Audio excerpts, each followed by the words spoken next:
Hello and welcome back to the Shmuseum, where despite what's going on behind me, over this side, I think predictably we're looking quite empty now. The Focus RS Heritage Edition is obviously gone. Tim is currently away with that on a trip to the Nürburgring, amongst other places. The Elise, which was underneath, is now actually over in the Halo Bay. And on that pan, you've probably noticed that these three lifts are now empty, which is always kind of going to happen at times with the cars ever moving around. The 675 is currently away for service. The SLS obviously still isn't here, but hopefully we'll be back very soon, amongst other bits and pieces as well. I've said it already, guys. But hopefully at some point we'll get some cars back in here and get this place looking full again, right, Brad? That'll be... Yeah, we need to. I mean, we have lots of things around. Obviously, we've moved these back over to the museum side. SF90's over there in the sort of charging bay area. And you may have just caught a glimpse of something else over there. Let's have a... We have a Rolls-Royce Ghost black badge here in the Shmuseum, which will be appearing on the Shmee 150 channel in a few days' time. So do stay tuned for that, but maybe at some point we'll give you a sneak peek of we'll show what you that's like about. Something, maybe. Yeah, we'll see what happens. So today, unfortunately, we've got a few things to do, but unfortunately the weather's not very nice, and it was on the agenda to take the SF90 out for a wash, but at this point we take it outside, we're washing it in the rain, and there's no point. So for now, I don't think it's going to happen. If the weather changes later, maybe. No, because obviously Tim has been dailying that, really, genuinely every single day commuting in basically a £500,000 Ferrari, which is absolutely crazy. But fair play to him for doing that, because I'm sure not many SF90 owners are going back and forth to home with them. And a lot of the time in e-drive mode, so the MPG he's been getting out of that, I think it's close to 30 miles to the gallon, which for a 1,000 horsepower Ferrari with a V8 and twin turbos is stupid, absolutely crazy. But that is the benefit. A lot of people say, why would you have such a small battery range? That's why you would, because if you're just commuting in town and doing those short journeys, you basically never use the engine, you never use fuel. And with the current prices, that's nothing to complain about. Anyway, I think we need to stop talking about these silly, expensive, crazy supercars with lots of power and talk about something which has basically no power. We need to bring it back to reality, don't we? Because over here we have, I think, the more affordable, attainable. The more attainable, the more relatable cars to most people here in this museum. And we're not talking about the E500. We are, of course, talking about the 1.2 Clio Dynamique. So a while back, you guys may have seen, me and Brad took this out for a trip down to Zach's garage, where we actually did a photo shoot with it in the Whiteout Studios. Photo now. Yeah. Sorry to you guys again when you believed we were bringing the Aston GT8 and we turned up in that because we thought it'd be quite funny. I'm not sure they found it quite as funny, but Zach did and we did, so that was all good. But today we're going to be looking at this because when we were on the way to Whiteout Studios, there was a few aggressive speed bumps on the way in. Yeah. We may have snapped a coil spring. Zach broke it. Zach broke the coil spring. Zach, if you're watching, we're going to send you an invoice for some coil springs. Yeah, it was absolutely fine until Zach got in the car and started giving directions. At that point, it just gave up. So we're going to be getting this down off of the lift, which of course means pulling the E500 out. And Brad, you're going Mr. Mechanic again. Yeah, I was going to say we're working on it, but I'm probably doing the majority of it. I think that's fair to say. I'm not gonna deny that. I've never changed a spring on a car before. The plan is So the plan is basically we've got 4 springs. We only really need to replace 1, but while we're there, we're going to try and do all 4. Yeah. We don't know how rusty it is underneath. We don't know whether bits are going to break. So this video could end up being an absolute shambles. We might not finish it today. But the plan is get the car on our QuickJack from BendPak. Yep. Get the wheels off and basically try and remove the suspension. Get the springs out, get them replaced, and put it back together. Now and have this roadworthy again. Basically, yeah. And I've done it on my car. I've done it on the Abarth. I loaded that on H&R springs myself. Yep. Which it means you've got the spring compressors, you've got the correct tools, and more importantly, you've got the knowledge. Because from what I understand, if you don't get that quite right, it could go quite wrong. Yeah. You want to be careful with springs. Spring compressors are a bit sketchy, unless there's some super expensive, like full-on hydraulic mechanical one that you have in a workshop, which we don't have. We just have. I'm guessing yours are the kind that you go on and like ooga-dooga them up. Yeah, ooga-dooga or ratchet, something along those lines. So. So I guess for now, we need to get the Merc started. Pull this out. Pull this out of the way. Drop the auto stacker down. Pull this off of this BendPak and then put it onto that BendPak. But I guess we need to figure out, are we doing it in here or are we doing it next door? I think we do it next door because as Tim has said, we have the back barn now, which is effectively going to be at least the current intention, is for that to be our workshop with a lift in there. So I'm thinking we take the QuickJack and put it roughly where our lift would be, and use the space as though we would in the future, if that makes sense. I think we should go and check if it's hot in there, because it is a little bit hotter in there normally than it is in this barn. It is a little bit warmer in there because of the skylights, which does obviously let some of the heat in. So we should go and check that, because we don't really want to be sweating the whole day working on the Clio. But you mean you don't want to be sweating the whole day working on the Clio? You don't want to be sweating watching me work on the Clio. I mean, I don't think I'll be sweating watching. But yes, let's go and check that one out. And I guess the next thing you guys will see is us either putting those next door or pulling that out. He decides. The fact that we're now stood here with a couple of keys should tell you what we're doing now. And we also have some electrical work just going on, so if you do hear some noise in the background, that's what that is. But I guess without further ado, time for an E500 cold start, right? You better jump in. Hopefully. And I'm sorry, I know everyone hates me for it, but I still say we need to do a little something to the way this sounds. Some people have been agreeing with you, to be fair. Oh, have they? Yeah, I've seen some comments. I think it's very few, because I've not seen any. Some people are like, no, Tom, don't ruin it. And some people are like, yeah, we can make some more noise, but it sounds like this. I don't want to ruin it. I just want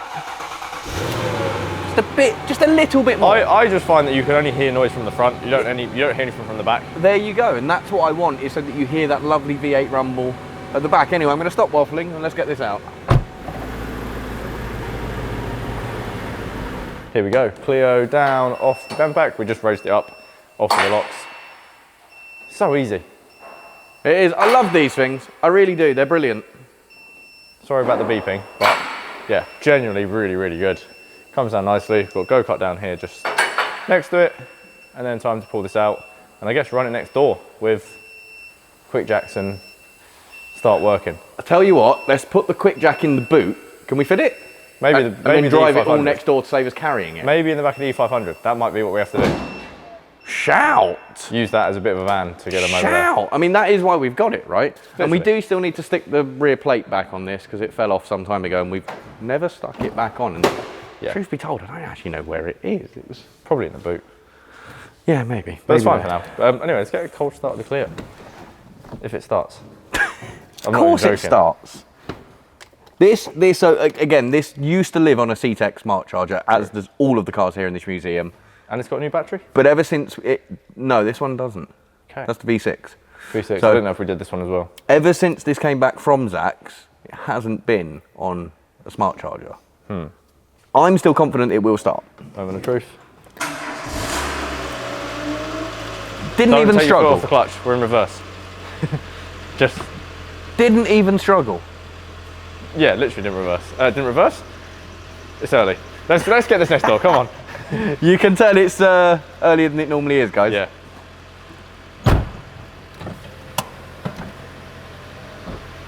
But now do we have enough power to get it off? Just about. I'll tell you what we do need. We need some air in this rear tyre. Do we?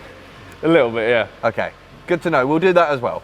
So we've had to move the Rolls-Royce Ghost out of the way, obviously, so we can get the Clio in the E500 out of the shutter. I got chauffeured in the back from the shutter back to here. He decided that he wanted the chauffeur experience. Let's show them a little in the back quickly, of the Ghost. But interior, absolutely lovely. Lots of purple details, like purple trim inside the door bins in the back here. But just, and what I love is the purple carries over to the back of the key as well with the purple leather on that. People probably realise with Rolls-Royces, a lot of them anyway, that if I just jump in here real quick, there's a button up here that says door. Yes. You press and hold that, the door shuts for you on its own. However, from outside, there isn't a button which says door. However, press firmly if you press on the handle, there we go. Effortless. It's one of the finest motor cars I think I've ever experienced. And I don't think I'm now going to stop until Tim buys a Rolls-Royce of some description. Anyway, as I said, more details coming on this soon on the Shmuseum 150 channel, so do stay tuned for that one. And for now, I think we need to lock this one away, ready for him to come and film, and let's go and get cracking on the Clio. Jump ahead a little bit, and we have the E500 and the Clio inside Shmuseum V2, and we have a few guest cars. This is actually Tim's sister's Mercedes, which had some tyre issues, so it's on a space saver, and we have the wheel ready to get that sorted for her. We also have an Evora, and Tom doing some sweeping. Tom, talk to me about the Evora. We do. So we have this lovely new broom. Oh, and the broom. Yeah, we have lots of new things. Last time Schmark was here, he was complaining that our one was too small when our friend Chiro from Petrol Hedonism Club was also here. So Chiro took it upon himself to order a new big broom, and he also said to me, I want a selfie with it when it arrives. And you're not going to get a selfie, but you've got me on video using it. Yeah, here we go. This is all you get. And also, actually, Petrol Hedonism Live is coming up fairly soon. It is, and I'm really looking forward to that. 24th and 25th September? 24th, obviously with Tim and all of his cars. We've got Tavarish, we've got Rob Pitts, as well as many, many others. Oh, Brad, we've got Brad. And my car. Oh, and Brad's car. So yeah, if you do want to come and check out Brad's 124, which is actually a lovely car, despite us calling it a Mazda, that will be there too. And there's a new mod that will be on the car by then we're not talking about, but there'll be something pretty crazy on the car by Petrol Hedonism Live. You mean we're not allowed to talk about your... I won't ruin it. Yeah, that won't. Tom won't ruin it. Tom hasn't, I mean, he's just about knows. I was very tempted to say it and then you just bleep it out anyway. My... Bruh. Anyway, that just got bleeped, so you won't realise what I just said. But yes, you did say the Evora. So this is one that I've actually been running around in for a couple of days lately. It's not mine, but as mentioned at the start of the video, Tim's 675 has gone off for service. And the lovely chaps at Bell & Colville said, well, would you like one of our Evora 410s to take away? And there was a couple of options, so naturally I went for the one with all of the carbon fibre roof, carbon fibre engine cover, carbon fibre bucket seats, and no stereo. So similar to the similar to the Elise in that respect. Look at these seats, they're so extreme. Oh, they are. Pretty cool. I'm going to be honest, the seats aren't the most comfortable thing in the world, and I could do without those if I'm honest, and do with some slightly more normal seats, or the ones that are in the Elise. But do you know what makes that thrill? What comes out of here? Yeah. Do you want me to start it? Let's get a cold start and listen to it yeah, it's been parked for a while now, so it will be a cold start, and it is so antisocial. Right, just give me a second to hop in. Ready when you are. Just have to move the seat forward so I can actually reach the clutch. Put that in there, and you ready?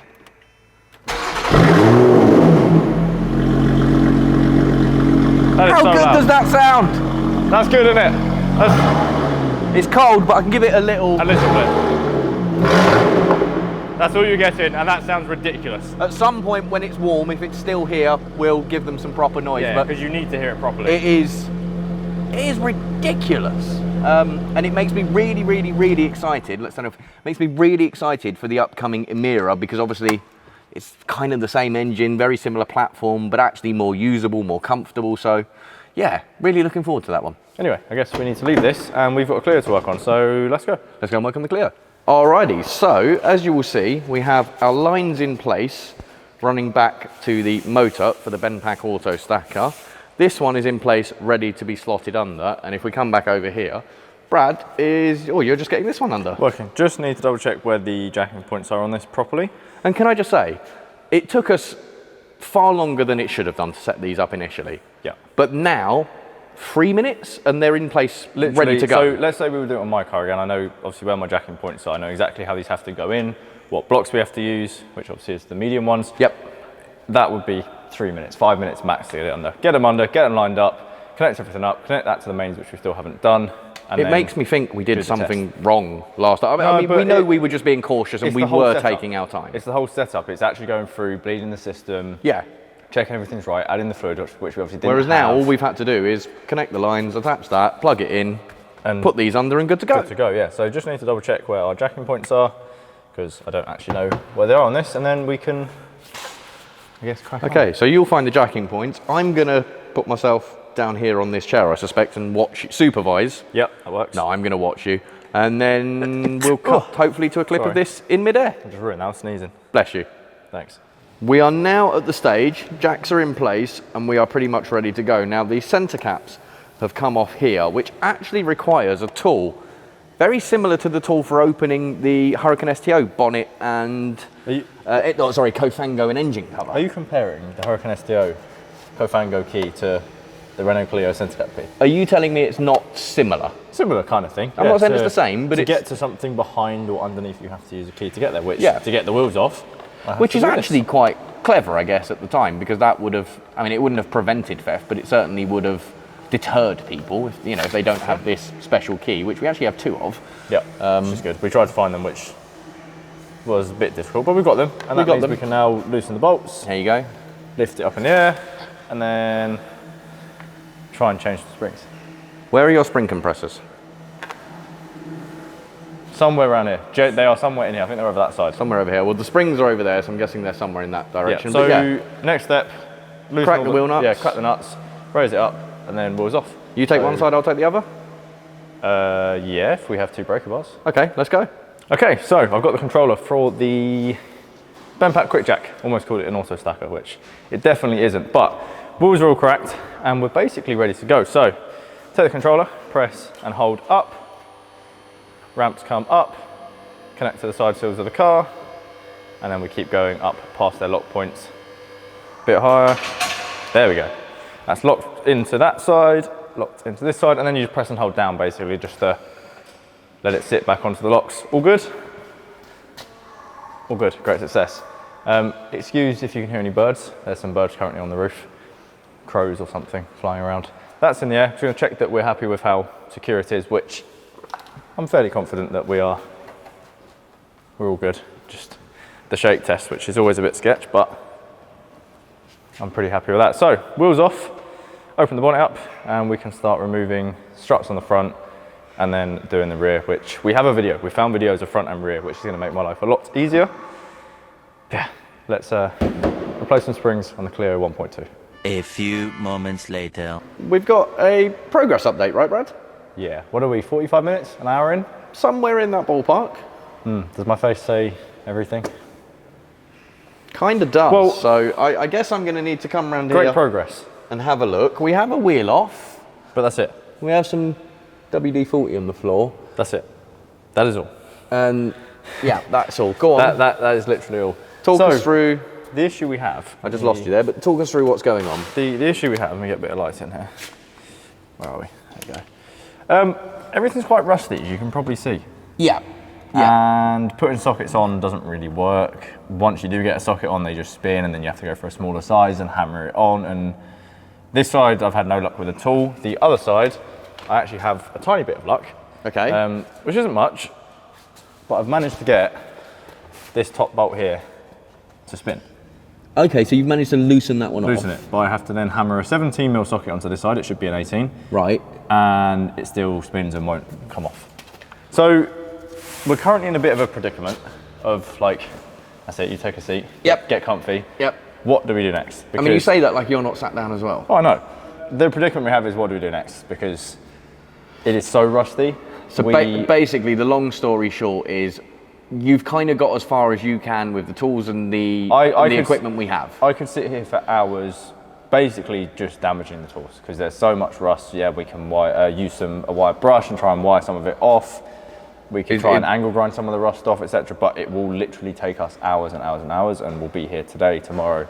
What is the solution here? Sorry to put you on the spot if you don't know, but is it effectively getting like a whole new strut tower and suspension setup, or what would you think? There's probably a few options. I'm sure the comments will give us lots of options or advice of what we should be doing or should have done, etc. But I would like to think we might be able to get away with angle grinding these bolts out at some point. Okay, and then just put new ones back on. And then get new bolts and put those in maybe. But again, I said this from the start when we even discussed off camera doing this. You did say you feared. I don't know what we're going to find. We know we have one broken spring. I mean, this side seems absolutely fine spring-wise, but we don't know that when we take something apart, the bolt could snap, this could break, this could break. So yeah, I have a funny feeling that we might be leaving it here for now.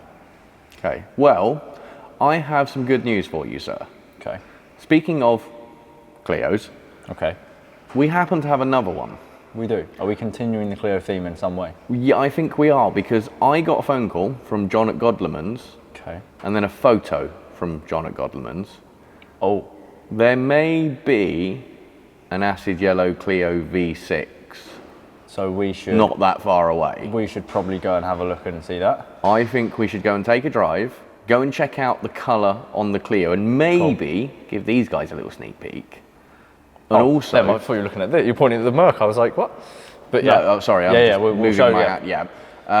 Also, John no longer, for a few days, no longer needs the wheels because he's not rolling it in and out of the spray booth anymore. So we take the wheels, go to Whoopsall, fix it. Let's go and see our acid yellow Clio V6. Let's go. So what we've managed to do, somehow just about, it has not been easy, is get 2 extra stands under the front subframe, 2 on the rear sills, and the QuickJack's now out and free to be used if we need to use it for anything else. Which basically required use of the QuickJacks, the Sealy jack, and the axle stands, a combination of everything, but we've managed to get it holding its own weight. Yeah, not holding its own weight, but it's staying in the air. We can actually work on it like this now. We don't need to put it back on the QuickJacks to go and try and do suspension changes. It's currently safe like this. This is how it's going to stay until we figure out our next plan, I guess. Yeah. Here we go. We have some of the tyres out, the new Michelin PS5s. That's the last one. Have indeed the new Michelin PS5, as you said, the latest in a line of multi-award winning tyres. These are a fantastic compound. They are designed obviously with performance in mind, as you would expect from a PS tyre, but they can do that in all weather, rain, shine, whatever it may be, giving you the confidence that you can push your car as hard as you need to, but still remain safe, which is the key thing.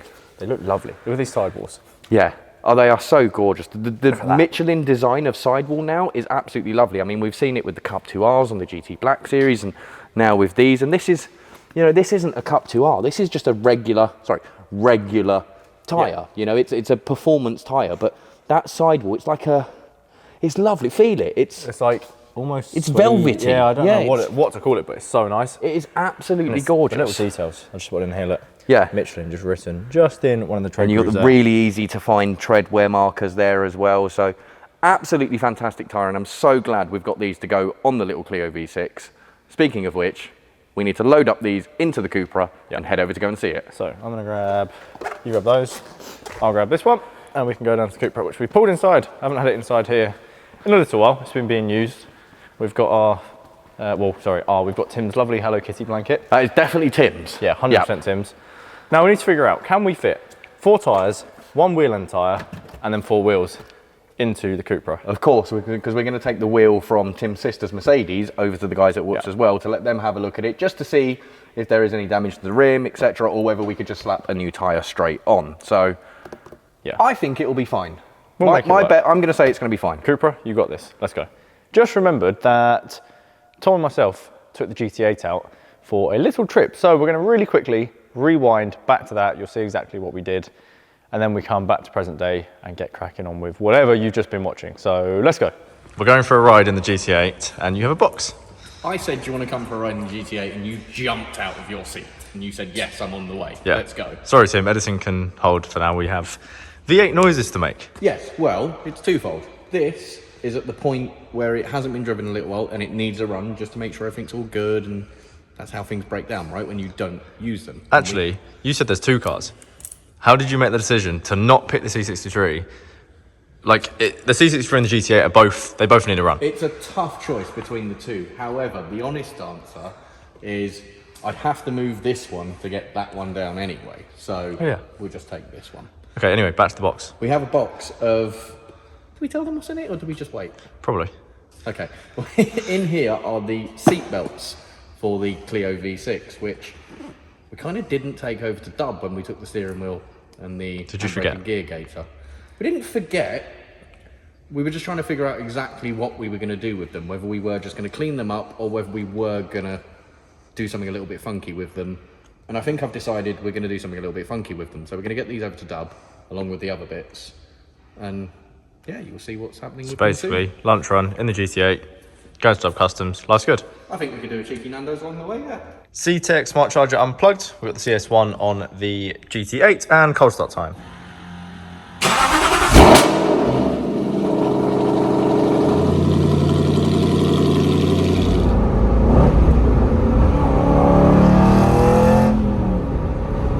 Really quick clip because there's some music playing, copyright and all of that, but we've made it down to Dub with the GT8 to drop off the seatbelts, and fairly shortly we'll be going home. We've just ran through some ideas. We know pretty much what we're after and what we're looking for. So Project Clio V6 can basically be continued as soon as we have them and the rest of the interior parts and the engine back in. But yeah, lots of good progress to be made and updates hopefully coming very soon.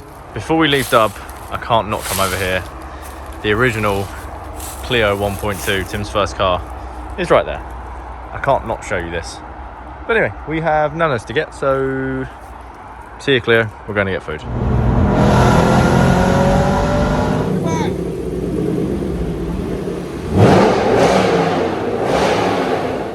So we're down here at Godliman's. The Clio V6 wheels are now loaded up into the back of the Cupra, ready to head over to the guys at Whoops. We'll show that in a second. We will show that in a second. However, behind me is our acid yellow Clio V6, and looks amazing. You can kind of see little bits of it, like down here. I mean, that's all you're going to get today. Yeah, we're not going to show you too much, but we're giving you a little hint at the colour. I mean, you've seen the colour sample before. I'm sure you've all Googled photos of it, so you know roughly what it's going to look like, but we obviously want to reveal this once it's all put back together in its true glory and you guys can see it properly. And also, the finish on this car currently is fresh out the gun. It's not been flatted down, it's not been polished, nothing like that has happened. It's come straight out the spray booth to here so that we can come and collect the wheels. So I think we'll save that one for another day. Bye Clio, to the Cupra. Anyway, so new tyres, one old tyre, all shuts fine, open the boot, and we're very stacked up in here. Cupra, you've done a good job with this. We have one wheel up top, 1, 2, 3 Clio V6 wheels, one Mercedes wheel, and this was the issue, unfortunately a blowout for Tim's sister's Mercedes, so this will get sorted. New tyre, see if the wheel is okay, close this down, grab some food, and then we'll go on the road over to Whoops Will Fix It and drop some tyres off and wheels.